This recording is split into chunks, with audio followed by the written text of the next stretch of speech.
Kung pwede po bang huwag niyo na ako ibalik sa Senate, Your Honor. Kasi may mga involved pong senador dito. At hindi ko po alam ang magiging kapalaran ko. Binalik niyo ako doon. Magsalita ka muna. And this committee will assure you that you will be protected. Your Honor, parang mas kailangan ko po muna ng assurance niyo bago ako magsalita. So, kanina sinabi mo na mga involved na senador. Ibig sabihin, kasi the line of questioning kanina is that you were receiving a certain amount from Sally Santos. Tama po ba? Yes, Your Honor. At binibigay niya ito sa iyo sa iyong opisina. Tama po ba? Yes, Your Honor. In fact, there's one incident that was mentioned by Sally Santos in the Senate na 245 million yung isang natatanda niya na ibigay niya sa'yo. Tama po ba? Yes, Your Honor. Itong 245, just a portion of that, because according to you, logic would dictate, and you don't need to be a rocket scientist para to assume that yung binibigay ay may hati-hati. Tama po ba? May breakdown.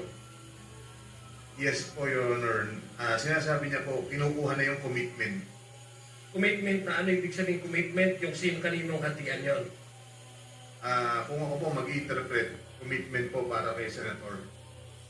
Okay, may we know sino yung mga sinasabi mong mga kumukuha or may commitment sa mga senador?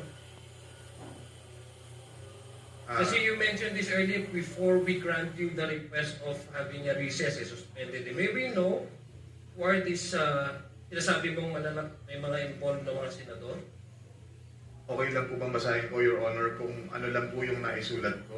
Pero pinapangako ko naman po sa inyo na ang full details ito ay bibigay ko po sa written statement namin ng mga abogado ko. Mr. Chair, our guest is requesting that he be allowed to read. Ito ba yung salaysay mo?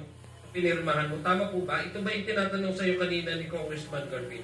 Yes po, sinulat po at pinirmahan ko rin po. Okay. Mr. Chair, may we request that he be allowed to read his salaysays? Engineer Hernandez, please proceed. Thank you.